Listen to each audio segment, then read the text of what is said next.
Good afternoon. Lecture start करते हैं हम लोग।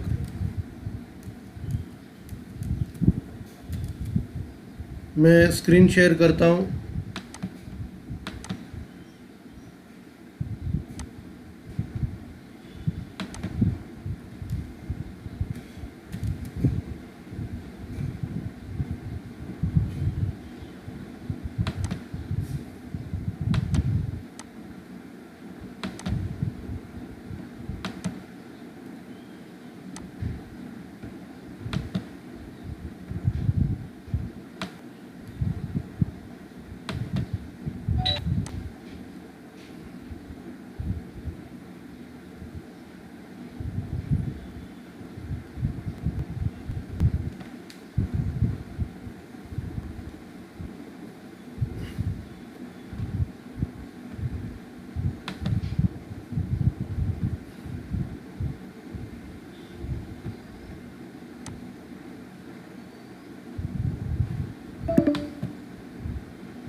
ओके, स्क्रीन दिख रहा है सबको?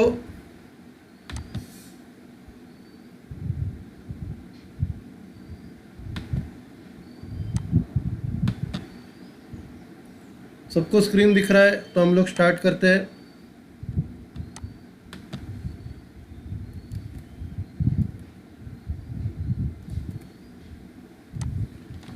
ओके, स्टार्ट करते हैं। कल हम लोग ने जो मोटिवेशन पूरा किया था, आज हम लोग कम्युनिकेशन स्टार्ट करेंगे।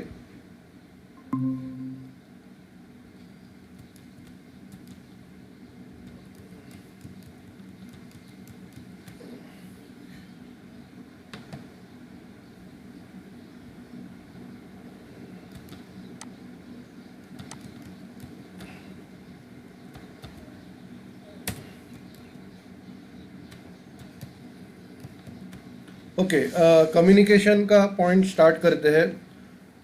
तो कम्युनिकेशन जो होता है, the medium of communication can B broadly divided into two groups. मतलब दो टाइप का कम्युनिकेशन होता है।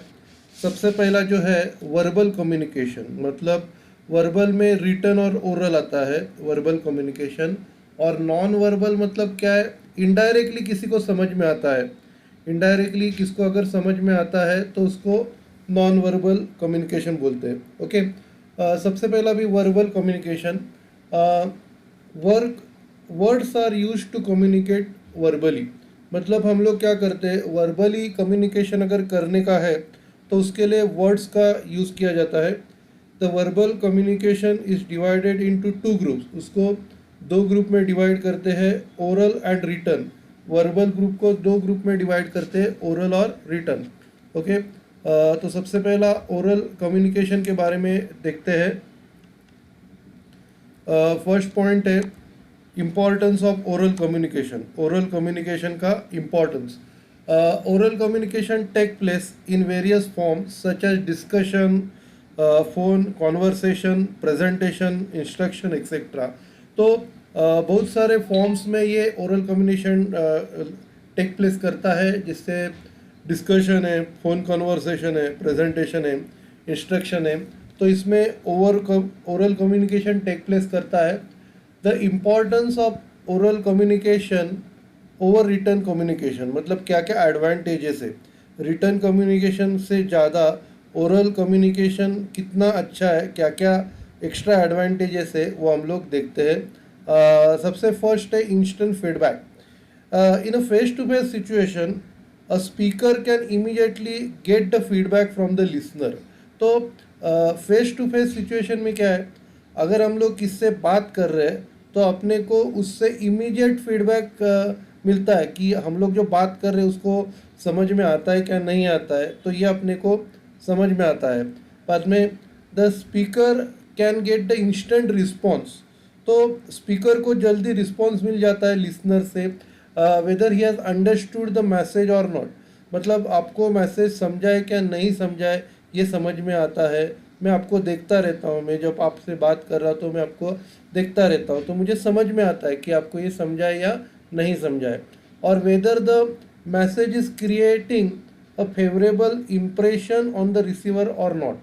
मतलब ये मैसेज का अच्छा असर लिसनर के ऊपर पड़ रहा है, क्या मैं उसको बोर कर रहा हूँ, ये अपने को पता चलता है कि हम लोग उसको बराबर मैसेज कन्वे कर रहे या नहीं कर रहे, ये अपने को समझ में आता है। Depending upon the feedback the speaker can mould और adjust his message to suit the requirements of the receiver और ऑडियंस। मतलब जैसे रिस्पॉन्स के अनुसार मैं मेरे मैसेज को मोल्ड कर सकता हूँ और इजी तरीके से मैं बता सकता हूँ ताकि ऑडियंस को समझ में आ सके मैं क्या बोल रहा हूँ। ओके, नेक्स्ट पॉइंट है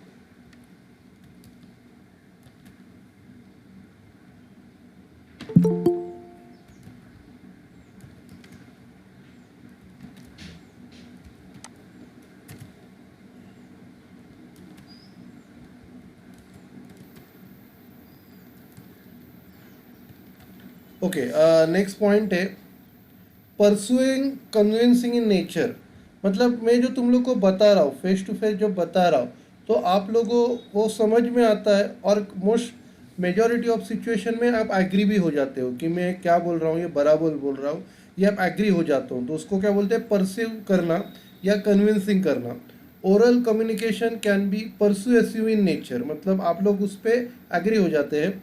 द स्पीकर कैन जज the reaction or responds the audience and accordingly can shift his argument और may provide clarification। मतलब उसको समझ में आता है कि मैं अगर कुछ बोल रहा हूँ, कुछ गलत नहीं ना बोल रहा हूँ या मैं किसी से आर्ग्यू नहीं ना कर रहा हूँ, ये सामने वाले को देख के मुझे पता चलता है और मैं प्रोवाइड क्लैरिफिकेशन, अगर वो ऐसा कर रहा हूँ तो मैं उसके ऊपर क्लैरिफिकेशन दे सकता हूँ so as to persuade and induce the recipient to the message to accept the message and act accordingly. मतलब अगर कुछ प्रॉब्लम आ गया तो मैं उसको कन्विंस कर सकता हूँ कि वो मेरे मैसेज सुने और अकॉर्डिंगली वो काम करे। Therefore oral communication can play important role when serious और इम्पॉर्टेंट मैटर्स आर इन्वॉल्व। तो जिधर सीरियस और इम्पॉर्टेंट मैटर्स है तो उधर ओरल कम्युनिकेशन बहुत ज़्यादा इंपॉर्टेंट रोल प्ले करता है। जिधर सीरियस और इम्पॉर्टेंट मैटर्स अपने को डिस्कस करने हैं उस टाइम रिटर्न ज़्यादा फायदे का नहीं रहता है, ओरल कम्युनिकेशन ज़्यादा इम्पॉर्टेंट है। ओके, नेक्स्ट पॉइंट है confidential information. Confidential information, okay, confidential मतलब कुछ बातें अपने को सीक्रेट रखनी है, एक की बातें दूसरे को नहीं बतानी, उसको कॉन्फिडेंशियल बोलते हैं। The speaker can communicate confidential and secret information to the listener on one to one basis पे जो स्पीकर है वो दूसरों के साथ बातें कर सकता है, मतलब एक की बात दूसरे को नहीं बतानी, तो उधर वन टू वन बेसिस पे कम्युनिकेशन होता है। तो confidential and secret information may not be put in writing, मतलब वो लिख के नहीं रख सकते, as other person such as secretary and others who get in touch with written communication may come to know of such secret or confidential। क्योंकि अगर मैंने रिटर्न में रखा तो उसके जो सेक्रेटरी वगैरह उसके जो असिस्टेंट रहेंगे उनको पता चल जाएगा और वो मैटर सीक्रेट नहीं रहेगा। इसके लिए अगर कुछ कॉन्फिडेंशियल इंफॉर्मेशन मेंटेन रखना है तो मुझे ओरल कम्युनिकेशन ही करना है, मुझे रिटर्न कम्युनिकेशन नहीं करना है।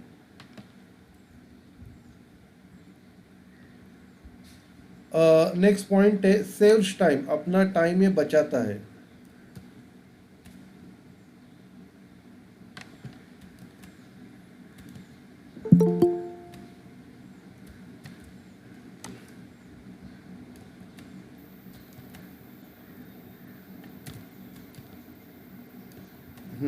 तो नेक्स्ट पॉइंट है ओरल कम्युनिकेशन अपना टाइम बचाता है। Oral communication is less time consuming, इससे टाइम बहुत कम लगता है। इन 1 minute a person can speak about 125 to 130 words. 1 minute में एक आदमी 125 से 150 वर्ड्स बोल सकता है, but can write about 20 to 25 words, लेकिन वो सिर्फ 1 मिनट से 20 से 25 वर्ड्स लिख सकता है और टाइप कर सकता है 30 से 40 मिनट। तो देखिए कितना टाइम बचा रहा है, ऑलमोस्ट राइटिंग का आपका 6 टाइम्स टाइम बचा रहा है, किधर 20 वर्ड से और किधर 125 से, तो 6 टाइम्स आपका टाइम बचा रहा है। और टाइपिंग का आपका 4 टाइम्स बचा रहा है, मतलब इधर 30 इधर 120 है, तो 4 टाइम्स टाइम आपका टाइपिंग का बचाता है, 6 टाइम्स टाइमिंग आपका राइटिंग का बचाता है। बाद में words can be easily understood as soon as they are spoken। जैसे ही कोई बात करता है तो अपने को वो बात समझ में आती है। however it makes time to read return messages, लेकिन रिटर्न मैसेज जो रहता है वो उसको पढ़ने के लिए टाइम लगता है। और जो स्पोकन मैसेज है, जैसे मैं आपसे कुछ बात कर रहा हूँ आपको वो समझ में आता है। बाद में लेस एक्सपेंसिव, ओरल कम्युनिकेशन को करने के लिए आपको खर्चा कम आता है as compare to written communication. Oral communication does not involve expenditure on stationery and other equipment such as computer and printer. मतलब क्या है,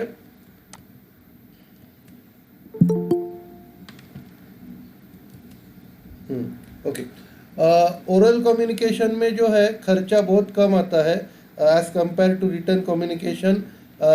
तो ओरल कम्युनिकेशन को अपने को स्टेशनरी या दूसरे इक्विपमेंट जैसे कंप्यूटर है, प्रिंटर है, इनकी ज़रूरत नहीं पड़ती।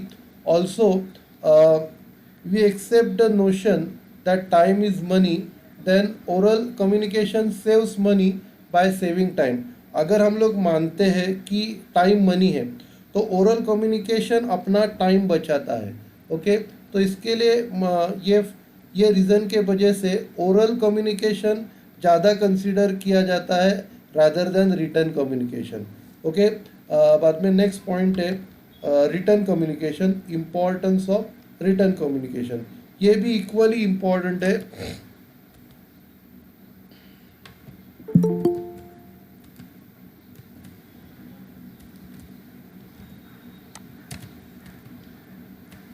तो मैं आपको क्या बता रहा था, ओरल कम्युनिकेशन बता के हो गया, और ओरल कम्युनिकेशन ज़्यादा अपने को उसका इम्पोर्टेंस है, ज़्यादा एडवांटेजेस है रिटर्न कम्युनिकेशन से। अभी रिटर्न कम्युनिकेशन की ओर आते हैं। रिटर्न कम्युनिकेशन भी इक्वली इम्पॉर्टेंट है। ओके, सबसे पहला जो पॉइंट है वो लीगल एविडेंस। आप एविडेंस करके रिकॉर्ड में रख सकते हैं।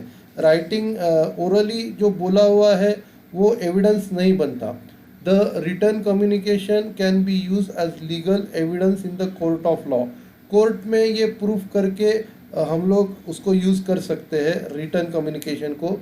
When the written communication bears the signature of the sender writer, जब कुछ भी लिखा रहेगा उसके ऊपर जो राइटर का अगर साइन होगा, then it can be used as a legal evidence if needed। तो अगर रिटर्न जो राइटर है उसके अगर सिग्नेचर रहेंगे तो ये हम लोग एविडेंस करके उसको यूज़ कर सकते हैं। बाद में नेक्स्ट पॉइंट है परमानेंट रिकॉर्ड। तो ये जो रिटर्न कम्युनिकेशन है ये हमेशा अपने पास रहने वाला है। Written communication can be preserve as a permanent record of the organisation. वो हम लोग उसको हमेशा अपने पास रख सकते हैं एज अ रिकॉर्ड करके, और जब गरज आएगा तो यूज़ कर सकते हैं। If needed it can be referred in for future decision making. तो आगे अगर डिसीजन मेकिंग करने के लिए अगर ज़रूरत है डिसीजन लेने के लिए तो हम लोग उसको यूज़ कर सकते हैं।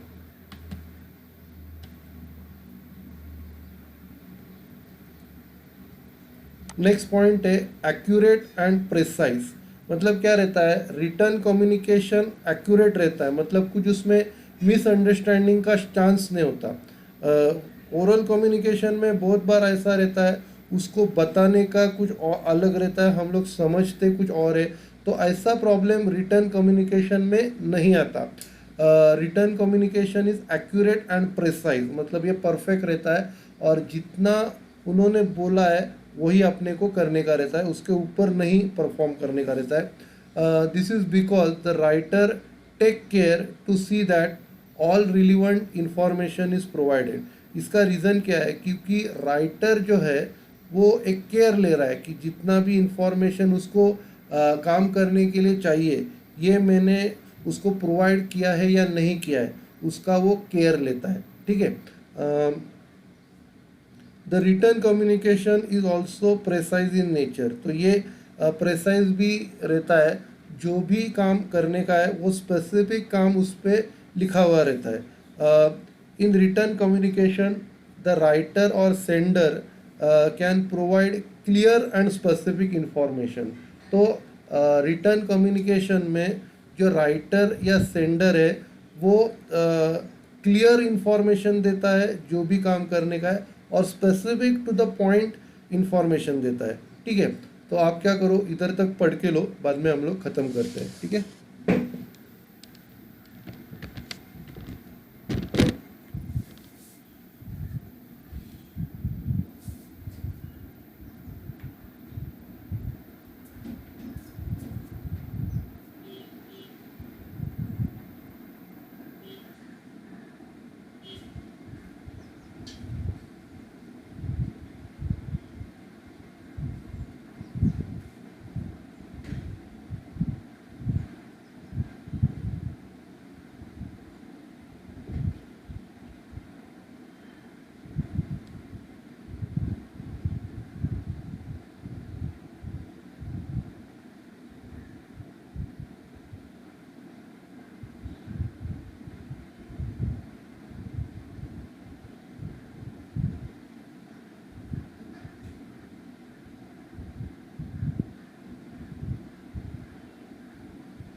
ओके हम लोग ख़त्म करते हैं, थैंक यू।